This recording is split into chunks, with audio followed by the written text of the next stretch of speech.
Mister Bharat education point से जुड़ने वाले सभी स्टूडेंटों का बहुत ही हार्दिक स्वागत है। हम देखने वाले हैं आज क्लास 10th की एनसीईआरटी, जो कि पहली बुक है भूगोल वाली एनसीईआरटी बुक 10th क्लास। इसका चैप्टर लेंगे हम संसाधन एवं विकास। तो 10th वालों कैसी पढ़ाई चल रही है भाई? मैं आशा करता हूँ आपकी पढ़ाई अच्छी चल रही होगी। और हम आज क्लास 10th की भूगोल वाली बुक को स्टार्ट कर रहे हैं। देखते हैं क्या रिस्पॉन्स आता है, हम आपकी कितनी मदद कर पाते हैं। बहुत ही आसान तरीके से देखेंगे, बिना कुछ टेक्निकल वर्डों का यूज किए हुए, बहुत ही आसान तरीके से अपनी भाषा में, अपनी लैंग्वेज में देखेंगे। देखो, जैसे कि हम पहला चैप्टर ले रहे हैं संसाधन एवं विकास। तो पहले चैप्टर का नाम है संसाधन एवं विकास। तो इन शब्दों को समझेंगे हम, संसाधन है क्या है, संसाधन है क्या है, फिर उसके बाद में देखेंगे हम कि विकास क्या है। यानी संसाधन वह है, संसाधन उस वस्तु को कहेंगे हम जो हमारे दैनिक जीवन में काम आती है, हमारे या मानव के कार्यों को आसान बनाती है। जैसे कि ये बोर्ड है, ये अपने लिए संसाधन है, ये मेरे लिए काम आ रहा है, बोर्ड है, ये मेरे लिए संसाधन है।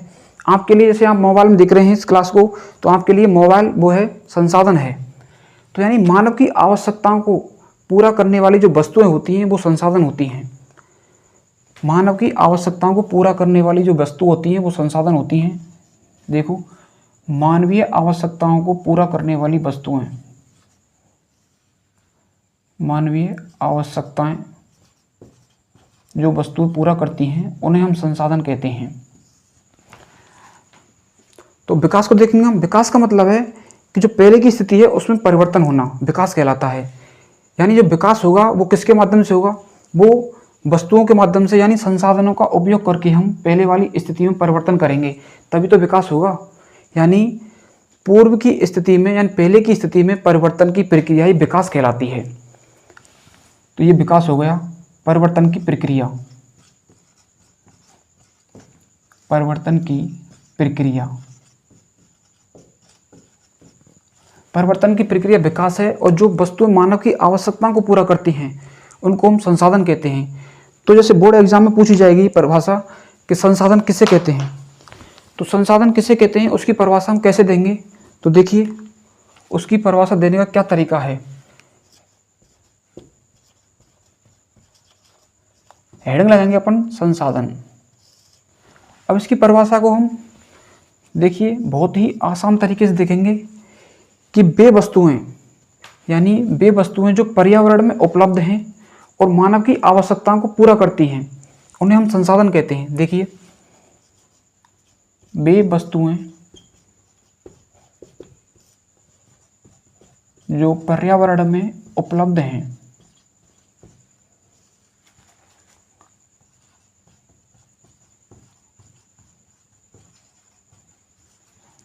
उपलब्ध हैं एवं मानव की आवश्यकताओं को पूरा करती हैं,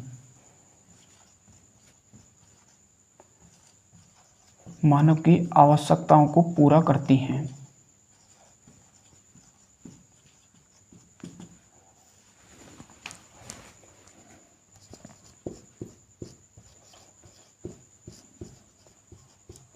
उन्हें संसाधन कहते हैं। उन्हें क्या कहते हैं? संसाधन।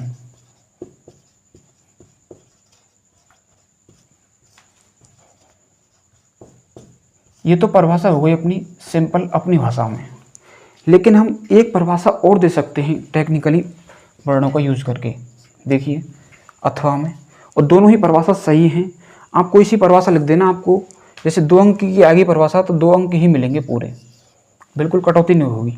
देखो, यानी यहाँ तक तो सही है कि जो पर्यावरण में जो वस्तुएं उपलब्ध हैं उनका उपयोग मानव की आवश्यकताओं को पूरा करने के लिए किया जाता है। तो ये तो सही है, लेकिन इससे आगे हम ऐसे जोड़ सकते हैं तथा, यानी ये लाइन जो का तो, इसके बाद में तथा, जिन्हें बनाने के लिए प्रौद्योगिकी, जिन्हें बनाने के लिए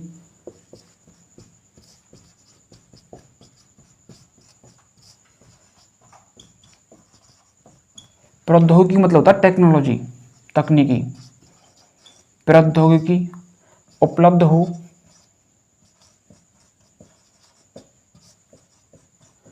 एवं वो आर्थिक रूप से संभाव्य हो तथा सांस्कृतिक रूप से मान्य हो।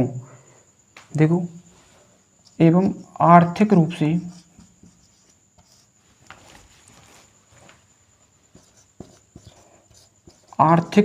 से तो संभाव्य हो,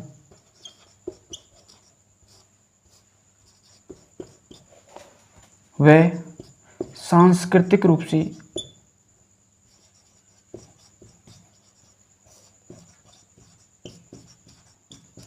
मान्य हो या स्वीकार्य हो, उन्हें हम संसाधन कहते हैं, उन वस्तुओं को।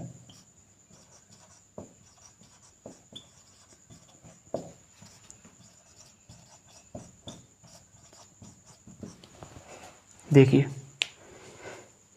इसका मतलब है कि उन वस्तुओं को जो हम यूज ले रहे हैं उन्हें बनाने के लिए प्रौद्योगिकी यानी टेक्नोलॉजी हो और आर्थिक रूप से संभाव्य हो। इसका मतलब है वो इकोनॉमिकली अफोर्डेबल हो, हम उनको वहन कर सकें, आर्थिक रूप से संभाव्य हो और सांस्कृतिक रूप से मान्य हो। इसका मतलब है कि समाज में उनकी स्वीकार्यता हो, समाज उनको मान्यता देता हो। इसका मतलब यह है। तो वापस देखेंगे, वे वस्तुएं जो पर्यावरण में उपलब्ध हैं एवं मानव की आवश्यकताओं को पूरा करती हैं, उन्हें संसाधन कहते हैं। ठीक है। और दूसरी परिभाषा अगर देना चाहेंगे हम, तथा जिन्हें बनाने के लिए प्रौद्योगिकी उपलब्ध हो एवं वे आर्थिक रूप से संभाव्य हों, यानी हमें इकोनॉमिकली अफोर्डेबल हो और समाज उनकी स्वीकार्यता देता हो, यानी सांस्कृतिक रूप से वो मान्य हो, उन्हें हम संसाधन कहते हैं। देख लीजिए, ये हुई अपनी संसाधन की परिभाषा। अब हम आगे देखेंगे, एक आपकी बुक है, उसमें एक त्रिभुज के माध्यम से प्रकृति और तकनीकी और संस्थाएं, इनके मध्य अंतर संबंध दिया हुआ है कि हम संसाधनों का उपयोग किस प्रकार से करते हैं। जैसे कि हम लोहे का उपयोग सीधे नहीं करते हैं, जैसे लोहे का उत्खनन किया खदानों का और लोहा निकाला और डायरेक्ट पंखा बना लिया, कूलर बना लिया, ऐसा उपयोग नहीं करते हैं। वो किस प्रकार से उपयोग करते हैं हम देखिए। इस चित्र के माध्यम से आपकी बुक में दिया हुआ है, 10th क्लास NCERT। यहां पर लिखा हुआ है भौतिक पर्यावरण, यह है प्रकृति, यहां पर है प्रौद्योगिकी,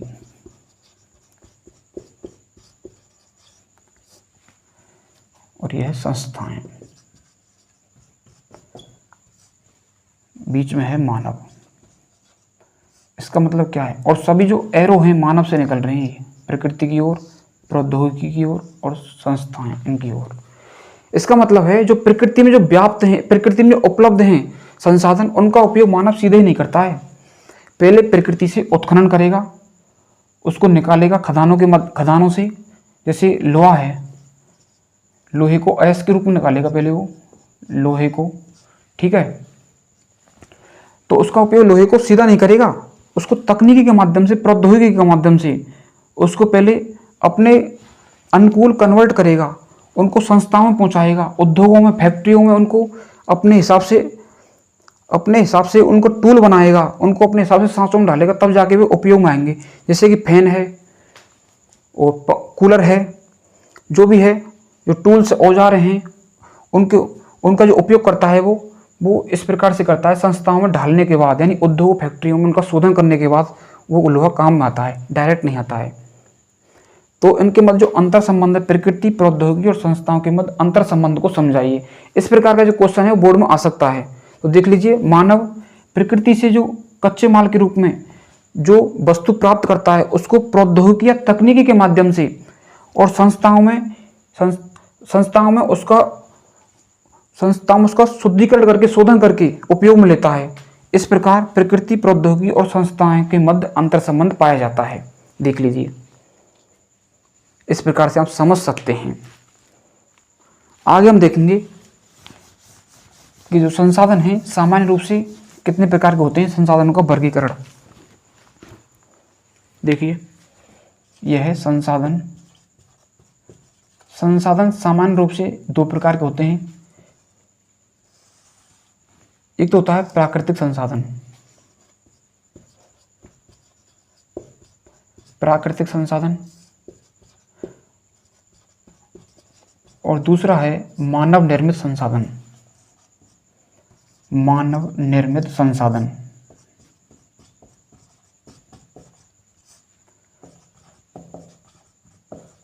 पहले हम प्राकृतिक संसाधन की बात करेंगे कि प्राकृतिक संसाधन किसे कहते हैं। हम प्राकृतिक संसाधन कौन से होते हैं, किस वस्तुओं को हम प्राकृतिक संसाधन कह सकते हैं।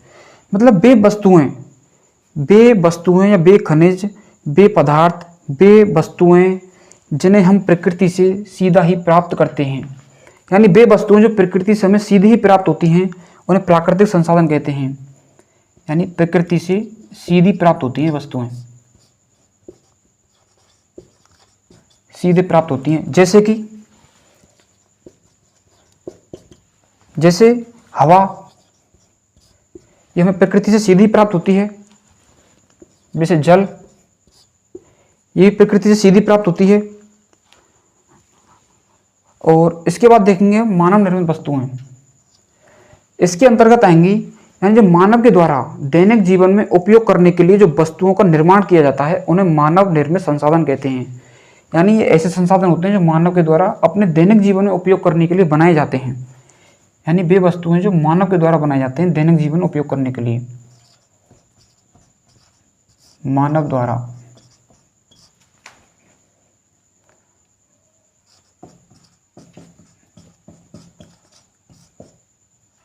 दैनिक जीवन में उपयोग हेतु बनाए जाते हैं। जैसे कि हम एग्जाम्पल देखेंगे इसमें, जैसे कि कूलर है, पंखा, ये मानव के द्वारा निर्मित हैं। कार, ऐसी बहुत सारी चीज़ें हो सकती हैं जो आप अपने आसपास देखते हैं, ये मानव द्वारा निर्मित संसाधन है। देख लीजिए। इसके बाद देखेंगे हम संसाधनों को विभिन्न आधारों पर, संसाधनों का जो वर्गीकरण है वो विभिन्न आधारों पर, यानी समाप्यता के आधार पर क्या है, उत्पत्ति के आधार पर क्या है, इस प्रकार हम देखेंगे अभी। तो पहले हम देखेंगे उत्पत्ति के आधार पर संसाधनों के प्रकार। उत्पत्ति के आधार पर संसाधनों के प्रकार देखेंगे हम। देखिए,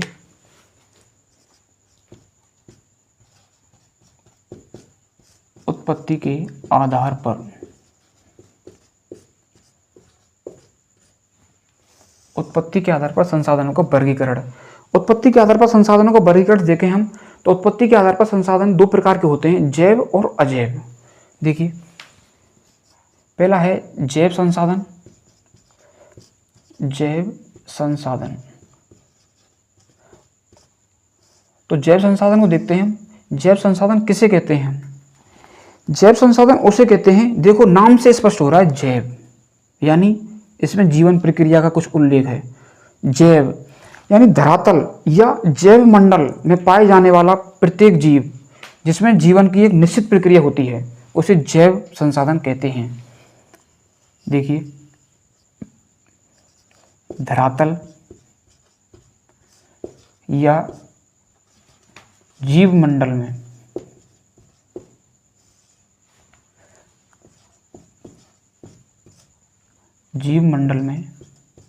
पाए जाने वाले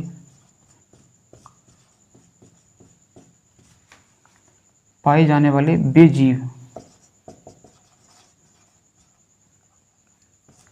जिनमें एक निश्चित जीवन प्रक्रिया पाई जाती है, जिनमें एक निश्चित जीवन प्रक्रिया पाई जाती है,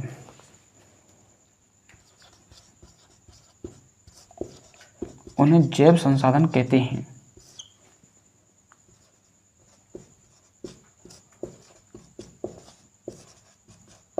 उन्हें जैव संसाधन कहते हैं।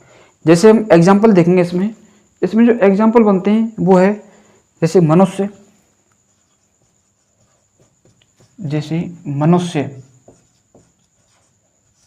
बताओ इसमें जीवन प्रक्रिया पाई जाती है नहीं पाई जाती है, देख लीजिए। प्राणी जगत, प्राणी जगत यानी जो भी प्राणी हैं उसकी बात कर रहे हैं। वनस्पति जगत, वनस्पति मतलब है कि वनस्पति की पूरी वनस्पति की बात हो रही है यहाँ पर। जगत का मतलब विभिन्न प्रकार की वनस्पति, विभिन्न प्रकार के प्राणी और पशु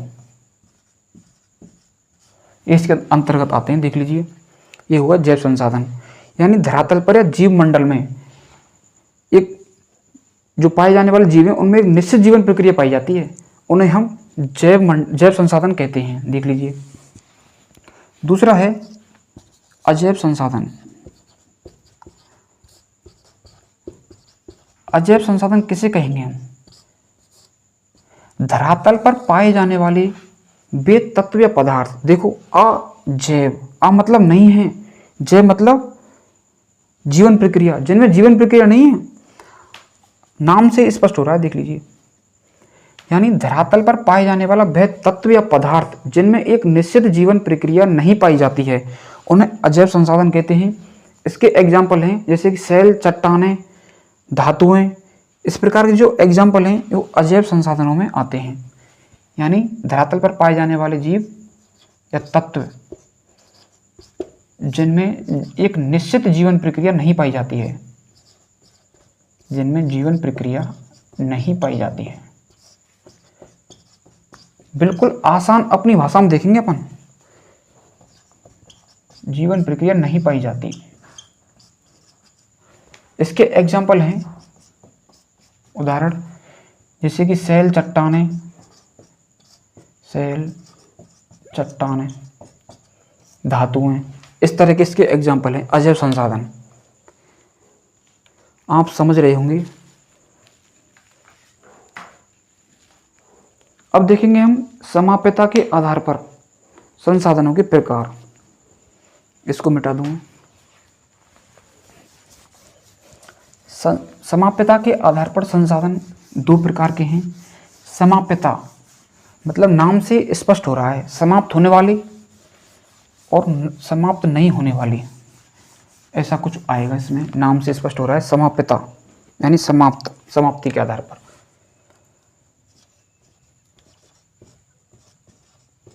समाप्यता के आधार पर,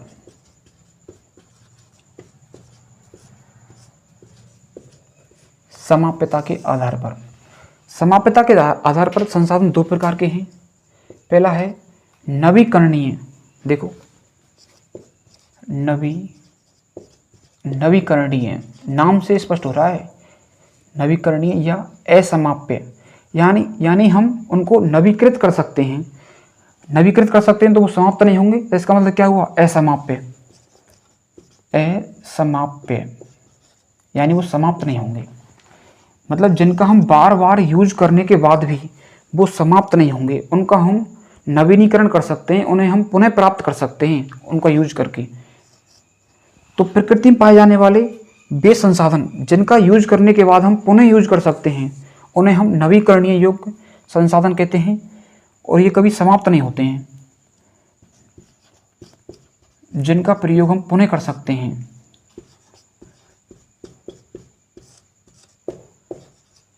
जिनका प्रयोग पुनः किया जा सकता है। ठीक है, जैसे कि एग्जाम्पल देखो, इसके जो एग्जाम्पल हैं, उदाहरण हैं, वो आएंगे जैसे कि सौर ऊर्जा, सौर ऊर्जा है, पवन ऊर्जा है और ज्वारीय ऊर्जा है, वो इसके एग्जाम्पल हैं। देखिए, सौर ऊर्जा, पवन ऊर्जा, सौर ऊर्जा, पवन ऊर्जा और ज्वारीय ऊर्जा।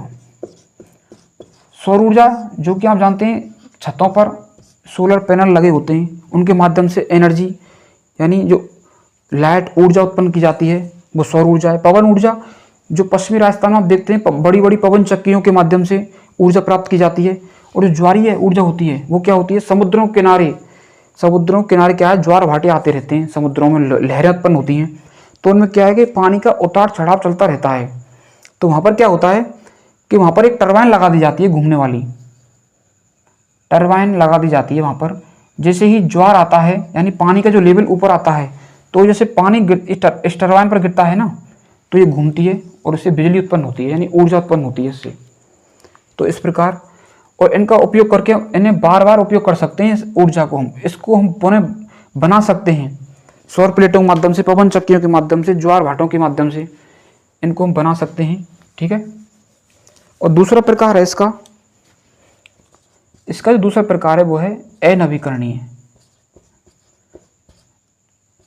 नाम से ही स्पष्ट हो रहा है अनवीकरणीय संसाधन। अनवीकरणीय मतलब है कि उनको हम नवीनीकृत नहीं कर सकते, यानी एक बार उपयोग में लेने के बाद उन्हें पुनः यूज में नहीं ले सकते अपन, यूँ मान लो आप। तो इसका मतलब क्या है, वो समाप्त होने वाले हैं, इसका मतलब है वो समाप्य हैं, समाप्य संसाधन है वो। मतलब जिनका उपयोग हम करने के बाद, मतलब जिनका उपयोग कर लेने के बाद उन्हें वापस हम उपयोग नहीं कर सकते, पुनः उपयोग नहीं। इसके एग्जाम्पल हैं जैसे कि जीवाश्म ईंधन।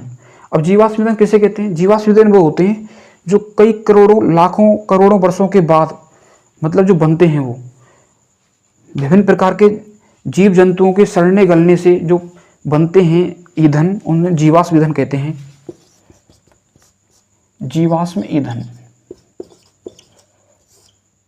जीवाश्म ईंधनों के अंतर्गत क्या आता है? जीवाश्म ईंधनों के अंतर्गत आता है पेट्रोलियम है, पेट्रोल, डीजल है, इस प्रकार के जो एग्जाम्पल हैं इसमें देखने को मिलते हैं अनवीकरणीय। इनका यूज करने के बाद जैसे कोयला है,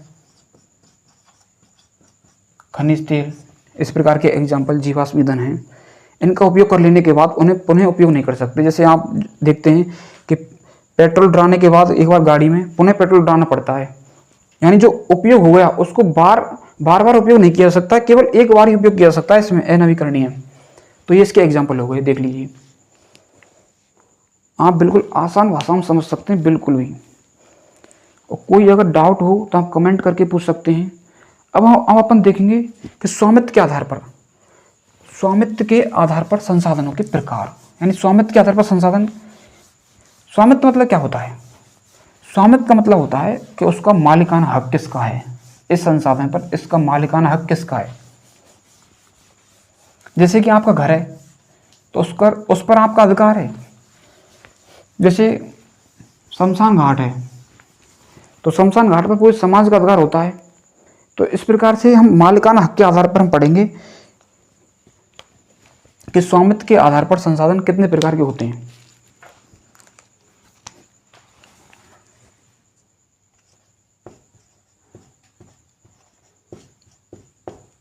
स्वामित्व के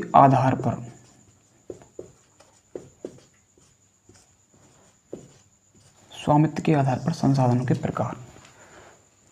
तो जो इसमें जो पहला प्रकार है वो है व्यक्तिगत संसाधन। इसमें जो पहला प्रकार है स्वामित्व के आधार पर वो है व्यक्तिगत संसाधन या निजी संसाधन कह सकते हैं हम इसको, व्यक्तिगत। जैसे कि नाम से ही स्पष्ट है, देख लो, व्यक्तिगत संसाधन। इसका मतलब है इस पर किसी एक व्यक्ति विशेष का अधिकार होगा, इस पर केवल एक निजी व्यक्ति का या व्यक्ति विशेष का अधिकार होगा इस संसाधन पर।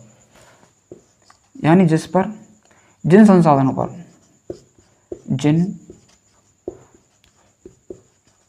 जिन संसाधनों पर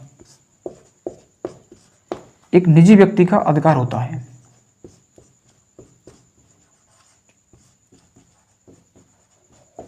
निजी व्यक्ति का अधिकार,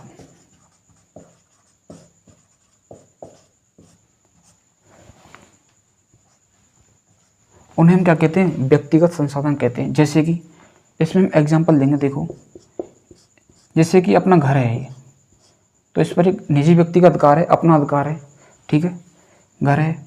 और खेत हो सकता है, खेत, तालाब है, अपना कोई निजी तालाब है, वो भी इसका एग्जाम्पल है। अपना जो बाग है वो इसी के अंतर्गत आता है, व्यक्तिगत संसाधन है वो, अपना पर्सनल अधिकार होता है इस पर। तो इसके एग्जाम्पल है। अब हम देखेंगे दूसरा कि सामुदायिक संसाधन, यानी ऐसे भी संसाधन हैं जिन पर पूरे समाज का अधिकार होता है, एक व्यक्ति विशेष का अधिकार ना होकर के पूरे समाज का अधिकार होता है। देखिए सामुदायिक संसाधन, सामुदायिक संसाधन के अंतर्गत आता है कि जिन संसाधनों पर पूरे समाज का अधिकार,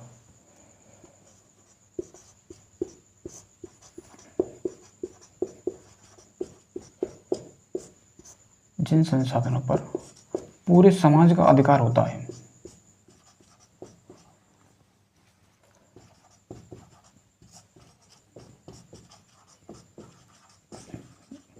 जैसे कि इसके एग्जाम्पल हैं, जैसे कि यहाँ पर लिख देता हूँ, जैसे कि शमशान भूमि,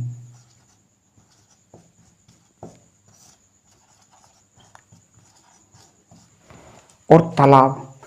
ये तालाब तो कैसा है, इस पर जो व्यक्ति विशेष का अधिकार है, यानी ये निजी तालाब है किसी व्यक्ति का एक का। और जो जैसे गांव में पोखर होती है, सभी गाय भैंसों को पानी पिलाने जाते हैं, पोखर टाइप में होती है, तालाब होता है, वो सामुदायिक संसाधन के अंतर्गत आएगी, तालाब। सार्वजनिक पार्क हो सकता है इसका एग्जाम्पल, सार्वजनिक पार्क,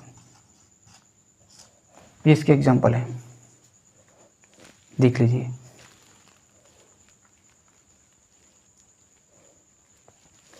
अब हम देखेंगे राष्ट्रीय संसाधन। मतलब राष्ट्रीय संसाधन क्या होते हैं?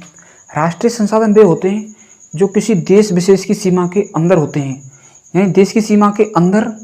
और समुद्री मील की बात करें हम, यह है अपना तटवर्ती इलाका, यानी ये तट से और यहाँ पर समुद्र की ओर 12 समुद्री मील, 12 समुद्री मील, यानी तट से लेकर 12 समुद्री मील तक, यहाँ तक, यानी ये होगा लगभग 19.2 किलोमीटर के आसपास। यानी अपनी देश की सीमाओं के भीतर, अपनी देश की सीमाओं के भीतर और 12 समुद्री मील की दूरी तक जो संसाधन होते हैं उन पर राष्ट्र का अधिकार होता है, देश का अधिकार होता है। देश की सीमाओं के भीतर, देश की सीमा के भीतर एवं 12 समुद्री मील, 12 समुद्री मील की दूरी तक जो संसाधन होते हैं वो राष्ट्रीय संसाधन होते हैं। ठीक है, इसका जो एग्जाम्पल है वो है सड़कें, जैसे नहरें, रेलवे लाइनें,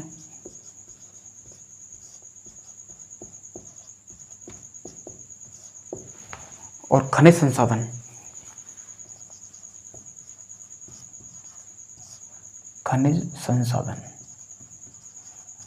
ये सभी राष्ट्रीय संसाधन हैं, मतलब ये राष्ट्र की संपदा हैं। ठीक है, अब इसके बाद हम बात करेंगे अंतर्राष्ट्रीय संसाधन।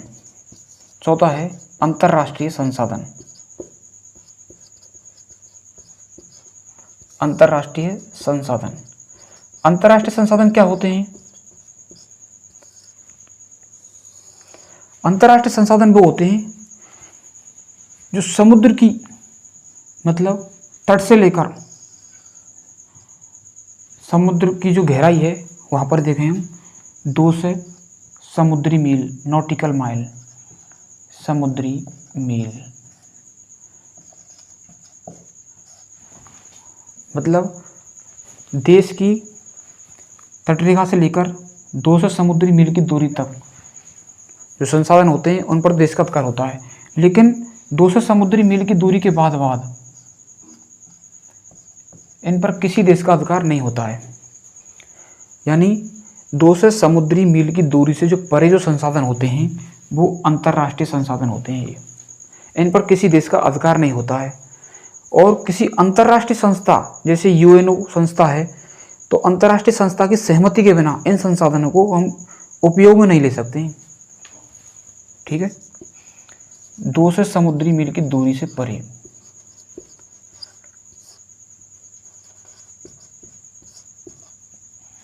मील की दूरी से परे जो संसाधन होते हैं उन्हें अंतर्राष्ट्रीय संसाधन कहते हैं। परे संसाधन, जैसे कि इसका एग्जाम्पल है समुद्री खनिज संसाधन। समुद्री खनिज संसाधन, ठीक है। अब हम नेक्स्ट आगे बात करेंगे विकास के आधार पर संसाधनों के प्रकार या वर्गीकरण। विकास के आधार पर,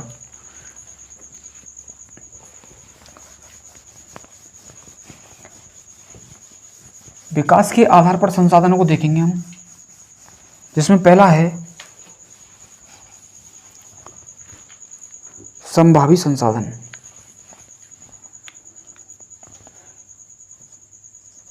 विकास के आधार पर,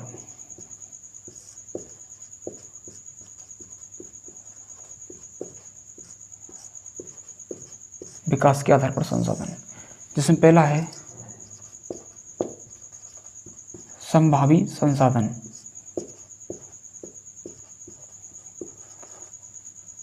जैसा कि नाम से स्पष्ट है, संभावी संसाधन मतलब इसका क्या है? इसका मतलब है कि संभावना है, मतलब वे संसाधन जो प्रकृति में पर्याप्त मात्रा में उपलब्ध हैं परंतु उनका उपयोग नहीं किया गया है। देखो, वे संसाधन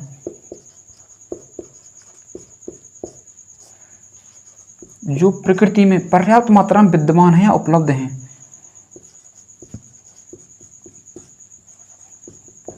जो प्रकृति में पर्याप्त मात्रा में हैं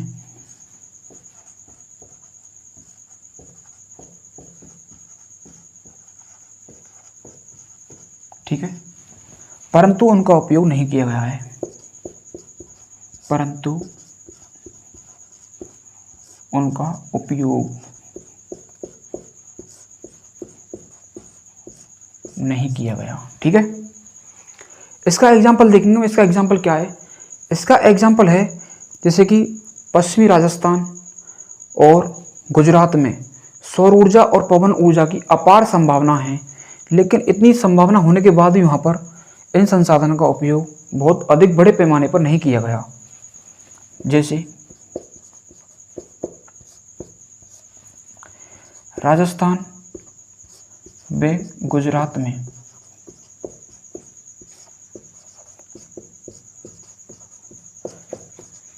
सौर ऊर्जा व पवन ऊर्जा की अपार संभावना है।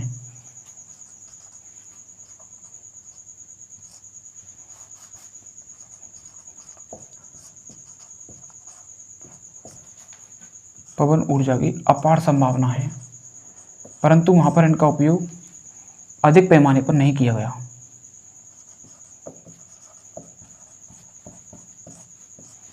ये होते हैं संभावी संसाधन, ठीक है। आगे देखेंगे हम विकसित संसाधन। विकसित संसाधन क्या होते हैं? देखो,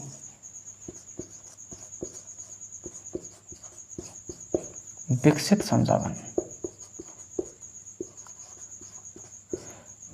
जैसा कि नाम से स्पष्ट है, विकसित मतलब विकसित हो चुके हैं, मतलब उनका सर्वेक्षण किया जा चुका है और उनके उपयोग की गुणवत्ता व मात्रा निर्धारित की जा चुकी है। वे संसाधन जिनका सर्वेक्षण किया जा चुका है और उनके उपयोग की गुणवत्ता व मात्रा भी निर्धारित की जा चुकी है, उन्हें विकसित संसाधन कहेंगे। जिनका सर्वेक्षण किया जा चुका है, परिभाषा के तौर पर लिखेंगे हम, प्रकृति में पाए जाने वाले वे संसाधन जिनका सर्वेक्षण किया जा चुका है,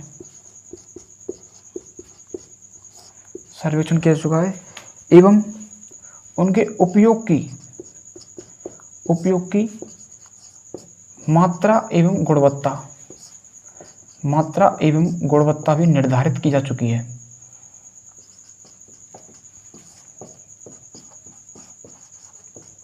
उन्हें कहेंगे हम विकसित संसाधन, निर्धारित की जा चुकी है, ठीक है। इसका एग्जाम्पल है वो है जैसे कि कोयला है, खनिज तेल है, ये इसके एग्जाम्पल हैं। जैसे कि कोयला है, खनिज तेल, ये विकसित संसाधनों की श्रेणी में आते हैं जिनका उपयोग हम कर रहे हैं आजकल। देख लो, ये हो गया विकसित संसाधन। अब आगे देखेंगे हम भंडार।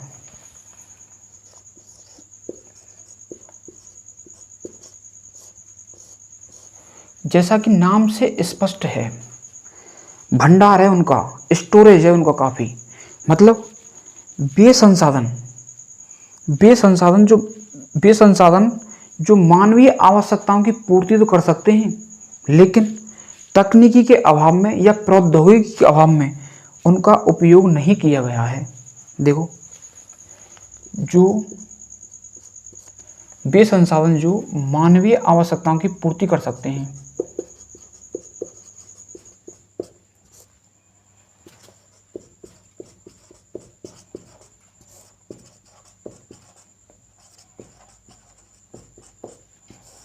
मानवीय आवश्यकताओं की पूर्ति तो कर सकते हैं, लेकिन प्रौद्योगिकी के अभाव में उनका उपयोग नहीं किया गया है अभी। परंतु प्रौद्योगिकी या तकनीकी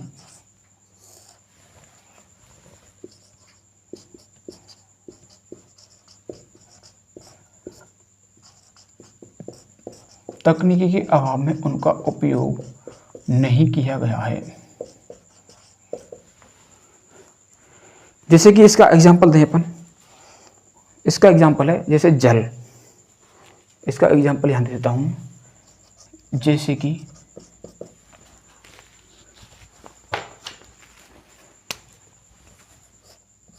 इसका एग्जाम्पल है जल।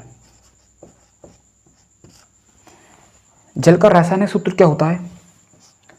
H2O। इसका मतलब क्या है?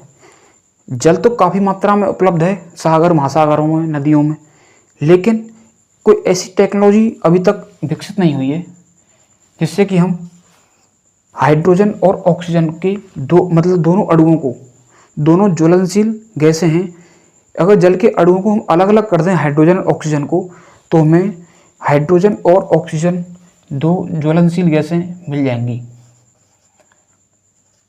ज्वलनशील गैसें, यदि ऐसी कोई तकनीक आ जाए, ऐसी कोई प्रौद्योगिकी आ जाए, जल को हम हाइड्रोजन और ऑक्सीजन में तोड़ सकें, तो इसका जल का हम उपयोग ऊर्जा के रूप में कर सकते हैं। फिर यानी ये संसाधन मानवीय आवश्यकताएं पूर्ति कर सकते हैं, लेकिन प्रौद्योगिकी अभाव है अभी, तभी तो हम जल के अणुओं को तोड़ नहीं पा रहे हैं। ठीक है, अब हम देखेंगे, ये हो गया भंडार। अब है संचित कोष। संचित कोष में क्या है?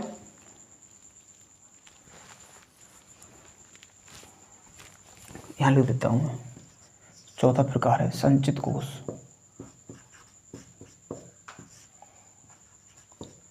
संचित कोष भी एक तरह से कहें हम, ये भंडार का ही हिस्सा है। ये भंडार का ही हिस्सा है और इसे तकनीकी ज्ञान के द्वारा इसे उपयोग में लाया जा सकता है। ऐसे कहें हम, तकनीकी ज्ञान के द्वारा इसे हम उपयोग में लाया जा सकता है, परंतु इनका उपयोग अभी आरंभ हुआ नहीं है, या हम कहें सीमित पैमाने पर इनका उपयोग हो रहा है। देखिए, ये भंडार का ही हिस्सा है, भंडार का हिस्सा। इसे हम तकनीकी ज्ञान के द्वारा उपयोग में ला सकते हैं, तकनीकी ज्ञान द्वारा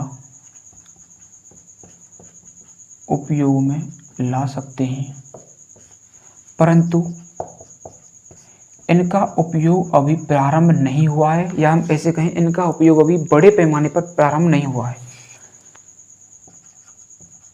अभी प्रारंभ नहीं हुआ है या आरंभ नहीं हुआ है बड़े पैमाने पर।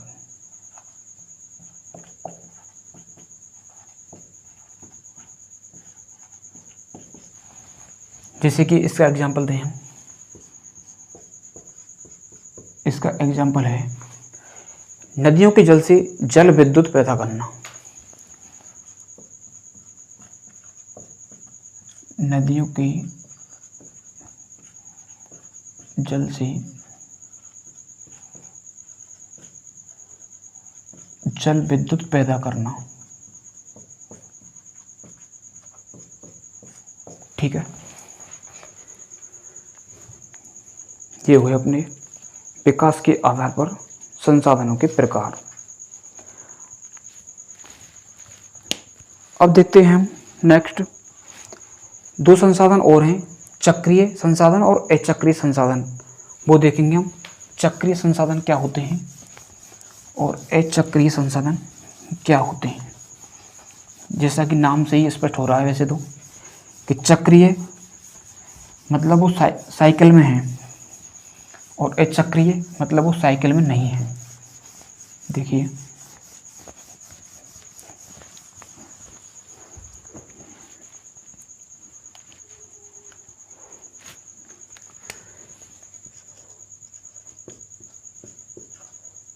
चक्रीय संसाधन,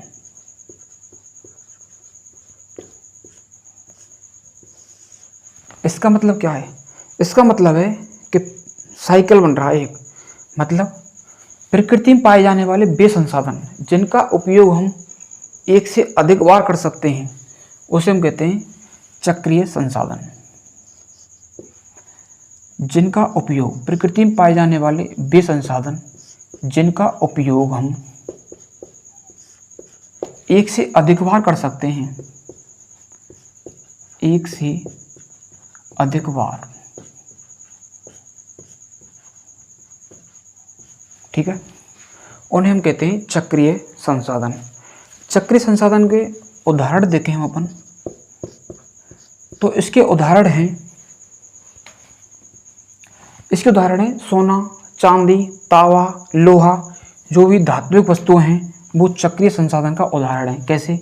जैसे कि यहाँ आपने सोने की अंगूठी पैर रखी है और यदि वो टूट जाती है या बाधित हो जाती है तो आप उसको फेंकेंगे नहीं, जबकि उसको रिसाइकिल करेंगी, मतलब उसका आप और कोई गहना बनवा लेंगे अंगूठी का।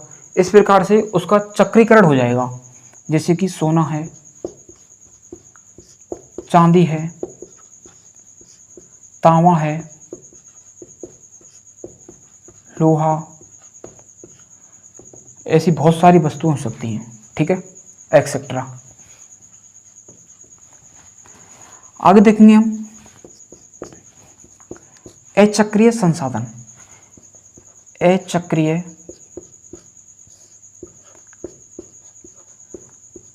जैसा कि नाम से स्पष्ट हो रहा है, अचक्रीय मतलब इसमें चक्र नहीं है। अ मतलब नहीं, चक्रीय, इसमें मतलब चक्र नहीं चलेगा, मतलब जिनका उपयोग पुनः नहीं कर सकते हम एक बार कर लेने के बाद में, मतलब वे संसाधन जिनका उपयोग हम एक बार करने के बाद में पुनः नहीं कर सकते हैं उपयोग। ठीक है, एक बार उपयोग करने के बाद पुनः नहीं कर सकते। ठीक है, पुनः उपयोग नहीं कर सकते। जैसे कि इसके एग्जाम्पल हैं,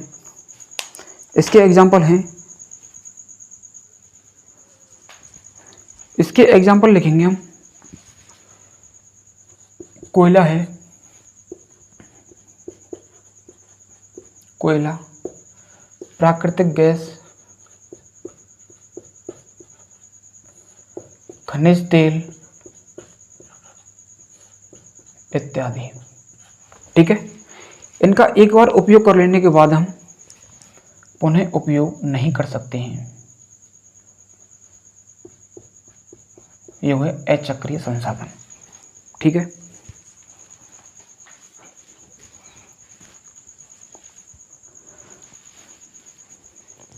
देखेंगे हम सतत पोषणीय विकास। जैसा कि नाम से स्पष्ट है सतत। सतत का मतलब है लगातार, यानी हम संसाधनों का उपयोग इस प्रकार से करें कि आने वाली पीढ़ी के लिए कोई भी संकट उत्पन्न ना हो। तो हम इसकी परिभाषा कैसे देंगे, देखो,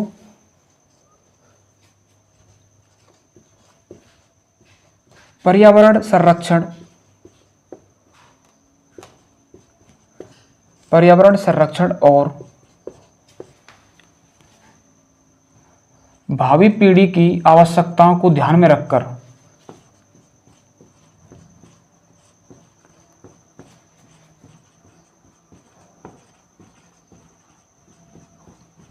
आवश्यकताओं को ध्यान में रखकर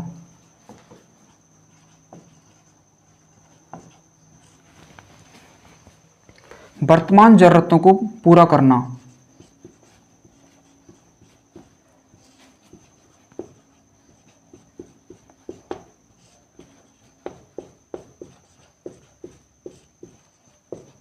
वर्तमान जरूरतों को पूरा करना सतत पोषणीय विकास कहलाता है। सतत पोषणीय विकास कहलाता है।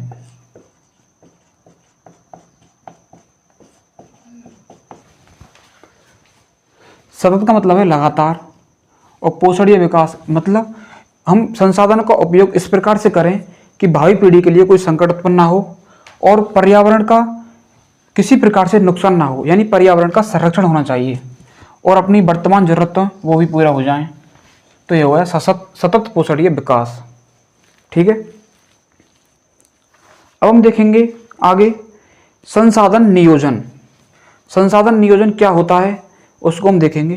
देखो, संसाधन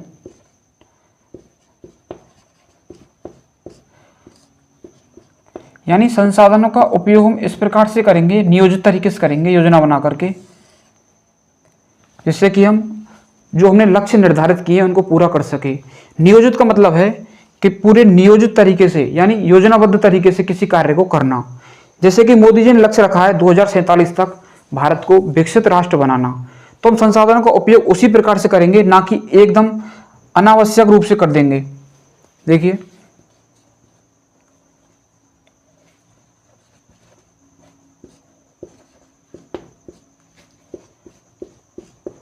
पूर्व में निर्धारित लक्ष्यों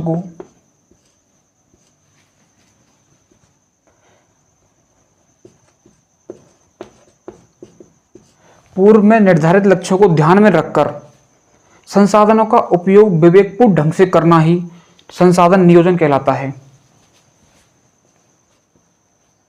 पूर्व में निर्धारित लक्ष्यों को ध्यान में रखकर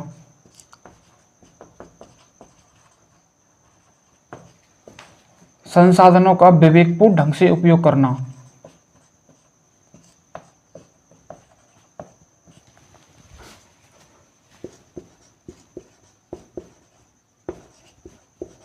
विवेकपूर्ण ढंग से उपयोग करना ही संसाधन नियोजन कहलाता है।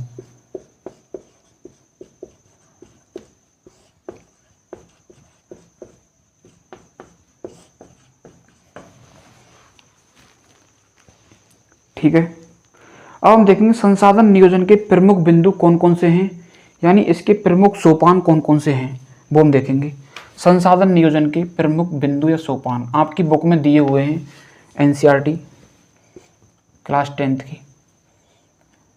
संसाधनों के प्रमुख सोपान, संसाधन नियोजन के प्रमुख सोपान या प्रमुख बिंदु।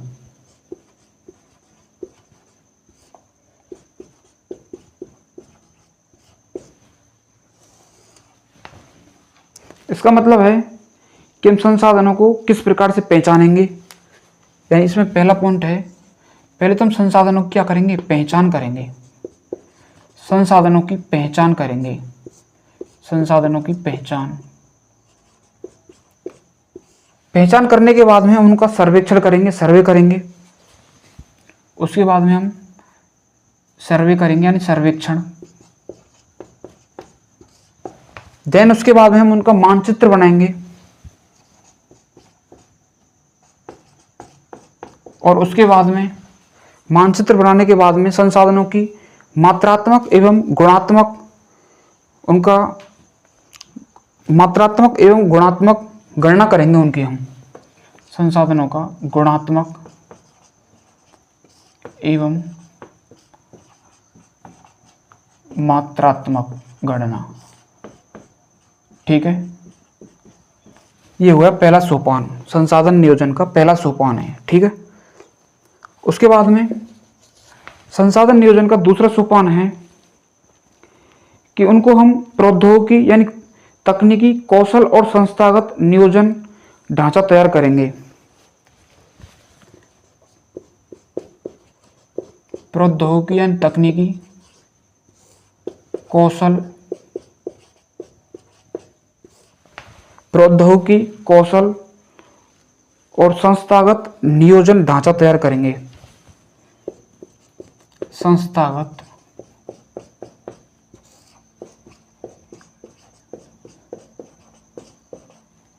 नियोजित ढांचा तैयार करेंगे। ठीक है, उसके बाद में तीसरा सोपान है कि संसाधन विकास योजनाओं और राष्ट्रीय विकास योजनाओं को समन्वित करेंगे, यानी उनके मध्य हम कॉम्बिनेशन बैठाएंगे। जो संसाधन है उनको विकसित करने की योजना और राष्ट्र को विकसित करने की योजना, उनके मध्य समन्वय स्थापित करेंगे। संसाधन विकास योजना और राष्ट्रीय विकास योजना में समन्वय स्थापित करेंगे।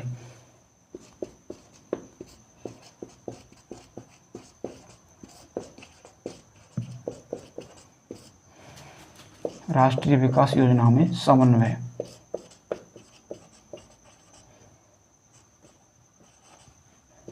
ठीक है, ये हो गई संसाधन नियोजन के प्रमुख बिंदु या सोपान। अब आपकी बुक में नेक्स्ट जो हेडिंग है वो है संसाधन संरक्षण, यानी संसाधनों का हम संरक्षण किस प्रकार से करेंगे। संसाधनों को संरक्षण करने के लिए एक ही उपाय है कि संसाधनों को अपनी जरूरत के अनुसार, अपनी वर्तमान आवश्यकता के अनुसार ही उपयोग करें, ना कि अंधाधुंध लालच के बस में आकर। यदि हम लालचपूर्ण ढंग से उपयोग करेंगे संसाधनों का तो ये भावी पीढ़ी के लिए संकट उत्पन्न कर सकते हैं। संसाधन संरक्षण,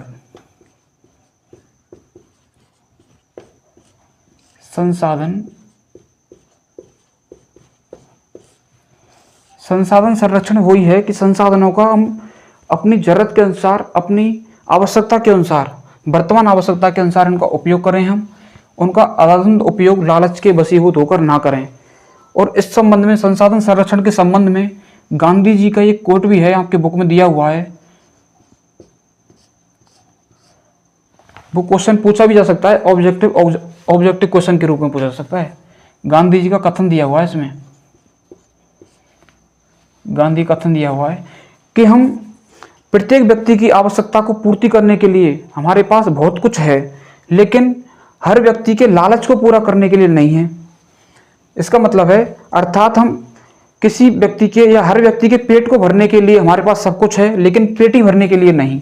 मतलब कि हमारी जो वर्तमान जरूरतें हैं उनको हम, जो संसाधन हैं, उपलब्ध संसाधन हैं, उनके द्वारा हम उनको पूरी कर सकते हैं वर्तमान जरूरतों को, लेकिन लालच को हम कभी भी मिटा नहीं सकते। लालच की कभी पूर्ति नहीं कर सकते हम। ऐसा इसमें दिया हुआ है। हमारे पास पेट, जैसा मैं लिख रहा हूं, हमारे पास पेट भरने के लिए सब कुछ है,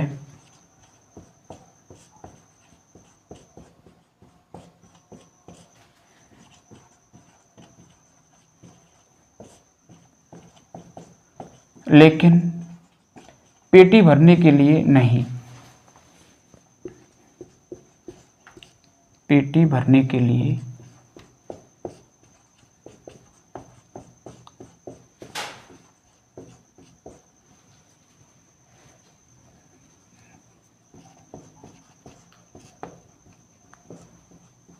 यानी लालच को पूरा करने के लिए हमारे पास कुछ भी नहीं है। ठीक है, तो साथियों, आपको हमारे साथ जुड़कर कैसा लगा आप कमेंट करके बता सकते हैं।